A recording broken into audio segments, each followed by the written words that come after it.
Hello everyone, good morning all of you. तो अपनी idioms and phrases की series में आज हम देखेंगे अपना एपिसोड नंबर 14। तो चलिए शुरू करते हैं बिना किसी टाइम वेस्ट के। पहला हमारा ईडियम है एगॉन। एगॉन का मतलब होता है टू अर्ज समबडी। देखिए, टू अर्ज समबडी का मतलब होता है किसी से आग्रह करना, किसी से निवेदन करना, किसी को इन्फ्लुएंस करना, उससे कहना कि ये काम करो।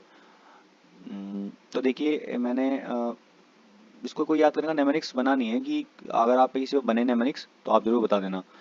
तो इसका एग्जाम्पल है हमारा the captain as the players on to continue to play fall till the end of the match. जो कप्तान है उसने जो प्लेयर्स हैं उनसे आग्रह करा, उनको अर्ज करा कि जारी रखो, टू कंटिन्यू रखो, कैसा, to play fall till the end of the match, यानी कि फॉल मतलब गलत तरीके से खेलना जारी रखो जब तक मैच एंड होता है, तब तक गलत तरीके से खेलना जारी रखो।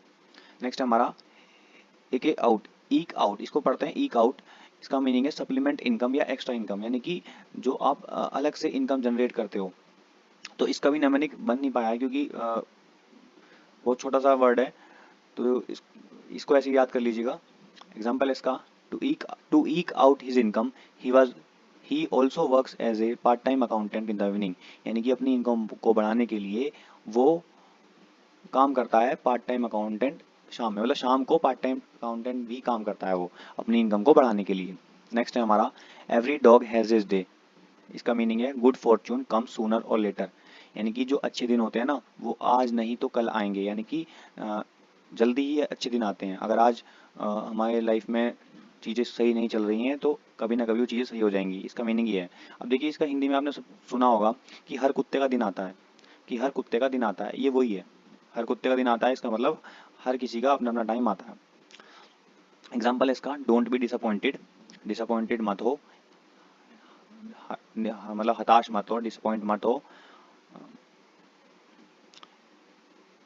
इट इज, एक मिनट जी मैं इसको वो कर देता हूँ। It is truly sad that every dog has his day, मतलब हताश मत हो, डिसअपॉइंट मत हो। ये कहा गया है, ये सच कहा गया है कि हर कुत्ते का दिन आता है, यानी कि हर किसी की लाइफ में एक अच्छा टाइम जरूर आता है, अब नहीं तो कल। नेक्स्ट हमारा एवर एंड एनन। एवर एंड एनन का मतलब होता है ओकेजनली या समटाइम्स, यानी कि कभी कभार, जो चीज़ डेली ना होके कभी कभार होती है। तो देखिए, अगर आपको इसका मीनिंग पता है ना दोनों वर्ड का, तो ईडियम बड़े प्यार से याद हो जाएगा। एवर का मीनिंग होता है कभी, एनन का मतलब होता है सून, मतलब जो चीज़ जल्दी होने वाली है, सून होती है। तो कभी और जल्दी होने वाली चीज़ें वो कभी कभी होती हैं, वही ऐसी याद रख लीजिएगा कि एवर है, एवर का मीनिंग होता है कभी कभार जो चीज़ें होती हैं। एनन का मतलब जो जल्दी होती है, यानी कि सून, सून का मतलब जैसे कोई चीज़ सून है, कमिंग सून, किसी पिक्चर का ट्रेलर कमिंग सून लिखाता है तो वो कभी ना कभी तो होगा ही आगे। तो इसका मीनिंग ऐसे याद हो जाएगा कि ओकेजनली या समटाइम्स, कभी कभी। एग्जाम्पल है इसका ही visits his parents ever and anon, यानी कि वो अपने पेरेंट्स के यहाँ विजिट करता है कभी कभी। नेक्स्ट है हमारा and I wash. And I wash का मतलब होता है ए प्रिटेंस या मिसलीडिंग स्टेटमेंट, यानी कि धोखा या ऐसा स्टेटमेंट जो तुम्हें मिसलीड करे, जो तुम्हें रास्ते से भटकाए। अब देखिए कैसे याद रखेंगे। जैसे हम कहते हैं ना अंधा हो जाना, अंधा हो जाना, किस चीज़ में अंधा हो जाना, तो ऐसे ही अंधे हो गए हैं तो आई वॉश करिए। आई वॉश क्यों करिए, क्योंकि आप तब तक धोखे धोखे में थे या मिसलीडिंग स्टेटमेंट आपको मिल रही थी जो आपको आपकी मंजिल तक नहीं ले जाएगी। तो एन आई वॉश का मतलब होता है मिसलीडिंग स्टेटमेंट या धोखा। एग्जाम्पल है इसका my friend's promise to help me just proved an eyewash. जो मेरे फ्रेंड का प्रॉमिस था किस चीज़ का, कि मुझे हेल्प करेगा, वो केवल एक प्रूव हुआ है, एक धोखा प्रूव हुआ है, एक आई वॉश प्रूव हुआ है। नेक्स्ट है हमारा flash and blood. Flash and blood का मतलब होता है ह्यूमन का नेचर या फीलिंग्स, यानी कि किसी मानव का नेचर या फीलिंग्स। अब देखिए कैसे याद रखेंगे। फ्लैश, फ्लैश का मतलब होता है मांस, और ब्लड का मतलब होता है खून। और मांस और खून, मांस और खून हम याद रखते हैं कि ह्यूमन में होते हैं, किसी भी ह्यूमन के नेचर में होते हैं, ऐसे याद रख लीजिए। एक बार नेमनिक याद हुआ, रिवीजन करा, उसके बाद ईडियम नहीं जाने का दिमाग में से। तो ह्यूमन का नेचर होता है, ऐसे याद हो गया कि फ्लैश एंड ब्लड का मतलब होता है ह्यूमन का नेचर या ह्यूमन की फीलिंग्स। एग्जाम्पल इसका people in some villages are so poor that their sufferings are more than a flesh and blood can endure.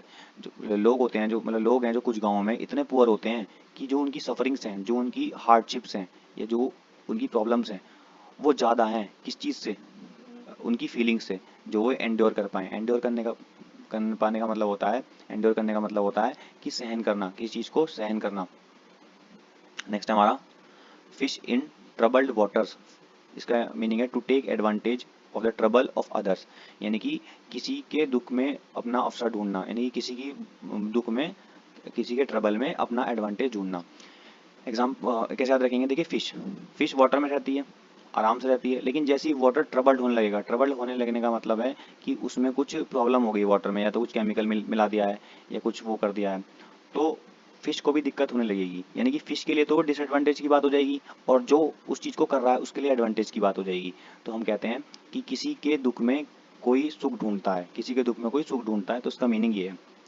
Example इसका, shrewd businessman fish in troubled waters when there is scarcity of things. जो चालाक businessman होते हैं, shrewd का मतलब होता है चालाक या एस्ट्यूट या क्लेवर, जो चालाक बिजनेसमैन होते हैं ना, वो क्या करते हैं, वो एडवांटेज ढूंढते हैं, किस चीज़ में एडवांटेज लेते हैं, जब चीज़ों की कमी होती है। स्कार्सिटी का मतलब होता है कमी, यहाँ मैं रेड मार्क कर देता हूँ इसको। जब चीज़ों की कमी होती है तो वो क्या करते हैं, दूसरों के ट्रबल में अपना एडवांटेज ढूंढते हैं। नेक्स्ट हमारा फॉलो सूट। फॉलो सूट का मतलब होता है to act in a like manner, यानी कि उसी की तरह व्यवहार करना, उसी की तरह मैनर करना। देखिए कैसे याद होगा, फॉलो का मतलब फॉलो करना किसी को, सूट मतलब सूट पता ही है आपको, जो सूट होता है जो लड़कियां पहनती हैं। तो जैसे आप ये समझ लीजिए कि किसी लड़की ने कोई सूट उसने लिया, ठीक है, और किसी अदर को पसंद आया है उसका कलर या उसका जो भी है, तो वो भी उसको फॉलो करेगी, वो भी उसको फॉलो करेगी, यानी कि वो भी उसकी जैसे एक्ट करेगी, उसकी जैसे व्यवहार करेगी कि मुझे भी यही पहनना है, ऐसे याद हो जाएगा। एग्जाम्पल है इसका, if you do not obey your elders your children will follow suit. अगर तुम अपने बड़ों का आदर नहीं करोगे, अपने बड़ों की बात नहीं मानोगे, तो तुम्हारे चिल्ड्रन भी तुम्हें ही फॉलो करेंगे, मतलब तुम्हारे चिल्ड्रन भी तुम्हारे जैसे ही व्यवहार करेंगे। नेक्स्ट है हमारा फॉल फ्लैट। फॉल फ्लैट का मतलब होता है टू हैव नो इफेक्ट, यानी कि कुछ भी प्रभाव ना पड़ना। अब देखिए फॉल मतलब होता है गिरना, फ्लैट मतलब होता है बिल्कुल फ्लैट हो जाना, यानी कि बिल्कुल प्लेन हो जाना।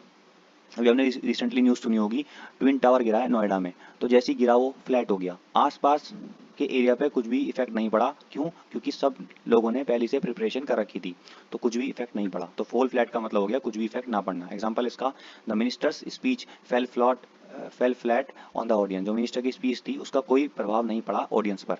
नेक्स्ट हमारा fight shy of. Fight shy of का मतलब होता है to attempt to avoid a thing or a person, यानी कि कोशिश करना किसी चीज़ को अवॉइड करने की या किसी पर्सन को अवॉइड करने की।